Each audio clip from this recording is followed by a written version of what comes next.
Experts from the reputable Stockholm International Peace Research Institute conducted a large-scale analysis.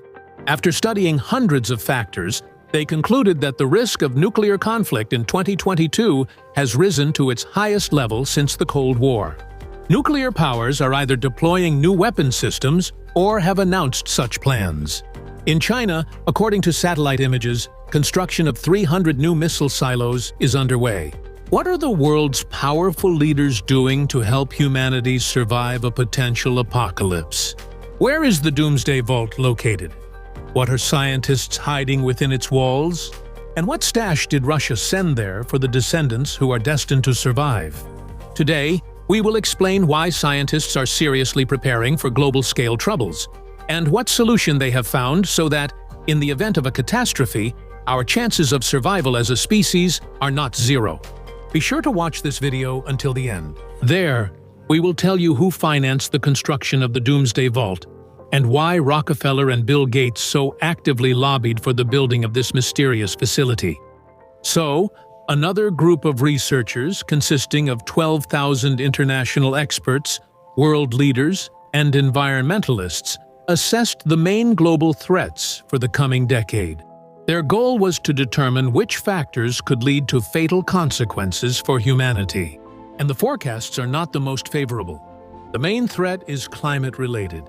Viruses are a bit behind. Next come risks related to cybersecurity, hunger, overpopulation of the planet, shortage of drinking water, and of course, nuclear war. The wealthiest and most calculating people are building bunkers just in case, stocking up on weapons and essential supplies. But what can we as a species do to counter the risks that are stronger than us? Just imagine, you wake up in your cold house where there's no electricity, no water coming from the tap, and no gas for the stove. Outside, it's silent. No cars, no people. The city is in ruins. You are one of the survivors among the rubble that was a metropolis just yesterday. Your smartphone has turned into a useless piece of plastic. The internet is down, you can't call anyone, and cell towers have no power. Thousands of years of selective breeding have given us plants that already have the best traits, such as nutrition, resistance to temperature conditions, and to insect pests. Those who wake up in a post-apocalyptic world without the achievements of civilization won't have thousands of years to spare. But we can help them. The truly grand construction of the Doomsday Vault began in 2006 under the auspices of the UN to preserve the seeds of all agricultural plants existing on Earth. Biologists state that the number of crop varieties in the world has surpassed 2 million. There are more than 100,000 subspecies of rice alone, so at first, this ambitious goal seemed unattainable. But it seems that the global elite are serious and are sparing no resources, so the scale of the seed vault is impressive. Who actually financed the project is not reliably known. The facility is located in Norway. The UN claims that this global project was funded by that country, and the initial investment from the government alone was $9 million. But the kingdom probably wouldn't have agreed to bear the burden alone, which we'll discuss later. In 2008, the facility was fully completed. The structure looks like the entrance to a bunker. Each country has its own compartment in the global vault, and there is enough space for several million types of crops. Each country sends samples as best as it can. For example, North Korea has handmade wooden boxes that stand out among the others. At the same time, 500 seeds are required to preserve each species. The global elites intend to store all the necessary quantities, and the maximum capacity of the cryogenic storage is over 2 billion seeds.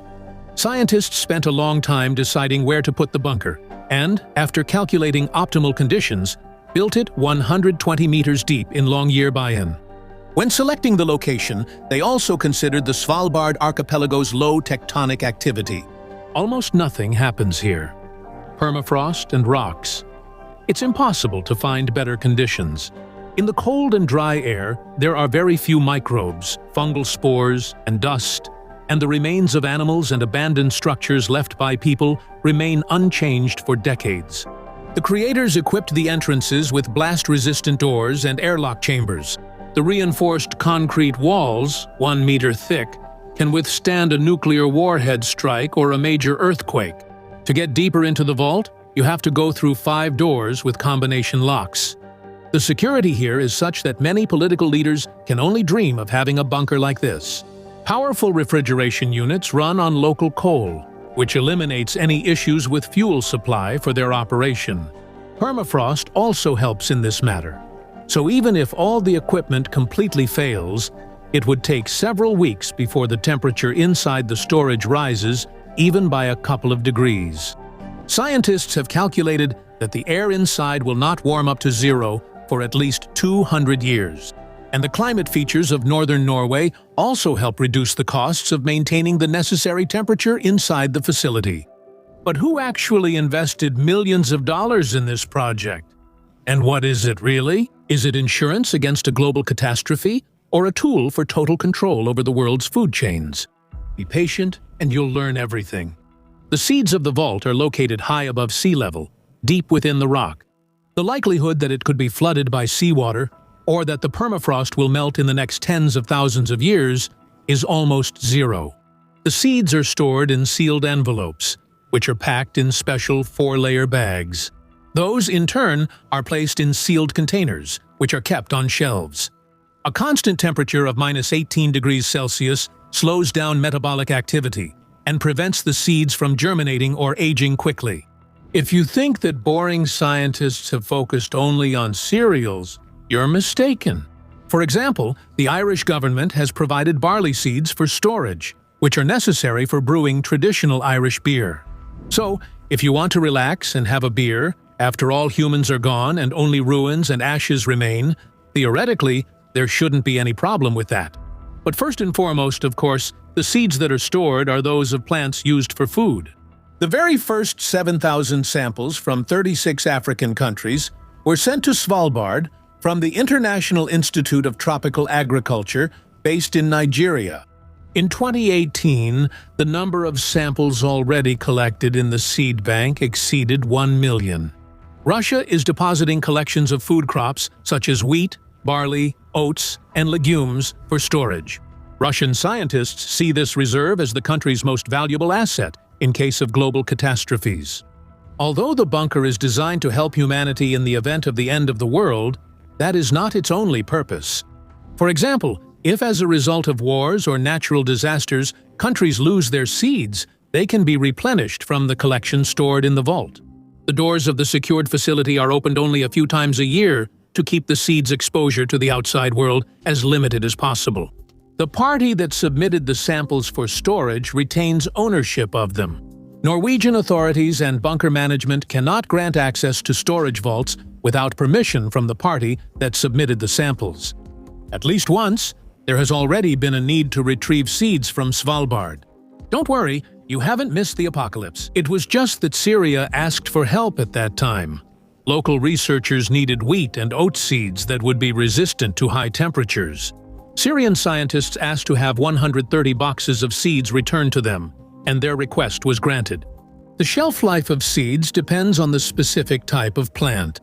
For example, peas can retain their germination ability for 20 to 30 years, while sunflowers and some grains can last for many decades or even centuries.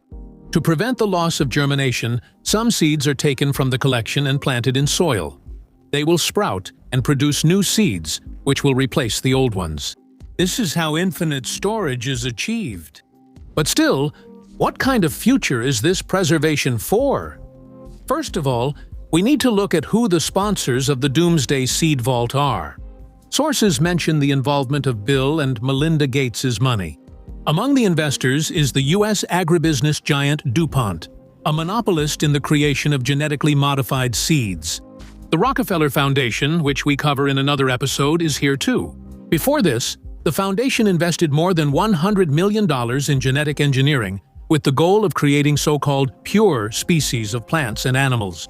Until recently, Rockefeller's Green Revolution was part of a grand strategy for the development of genetic engineering of plants and animals. The plan was to concentrate control of food chains in corporate hands, taking away the ability of small farms to be independent. An important aspect of the so-called Green Revolution was the spread of genetically modified hybrid seeds in all countries. Their main feature is the lack of reproductive ability. Through genetic engineering, hybrid seeds are made with built-in protection to prevent reproduction, so seeds from the harvest are no longer viable. Thus, in order to achieve high yields, farmers have to buy seeds every year, and workers on the land can no longer produce viable seeds themselves. The annual purchase of commercial seed stock and necessary pesticides has already made small farms in the U.S. directly dependent on agribusinesses of large companies and fertilizer producers. It's also interesting that Bill Gates and Rockefeller, who are now investing huge amounts of money in preserving seeds from a possible but not very likely end of the world, were recently investing millions of dollars in the Alliance Project and the Green Revolution in Africa. The main goal of the project was to promote the distribution of genetically modified seeds. The former UN Secretary-General Kofi Annan, who is himself of African origin by the way, expressed his gratitude to the Rockefeller and Gates Foundations at the Economic Forum in Cape Town for supporting the African campaign. Americans are very consistent and persistent in their desire to get the countries of this continent to use GMOs. Many projects include training African scientists in genetic engineering in the United States and are funded by the World Bank. The Seed Vault is under the trusteeship of the Global Crop Diversity Trust. The board of the Global Crop Diversity Trust is headed by Margaret Catley Carlson, whom some researchers accuse of promoting birth control, sterilization, and population reduction programs in third world countries. Another corporation involved in the creation of the Global Seed Vault is the multinational company Monsanto, which is considered a world leader in plant biotechnology. Monsanto, together with the U.S. government, holds the rights to a technology in which seeds are capable of self-destruction after a single harvest. Thus, this transnational monster holds a certain power over the supply of food to humanity. But despite all this, many people consider Gates and Rockefeller to be benefactors, simple and kind, wealthy individuals who spend their money on charity. You draw your own conclusions. We just provide the facts. Experts in Russia have long been warning that the country needs to create its own seed bank in case of a global catastrophe. According to specialists, storing the seed collection far outside the country is a mistake. The director of the Vavilov Institute, Elena Klyostkina, directly states that if a catastrophe happens, the question arises: how will we get to the seed bank in Svalbard?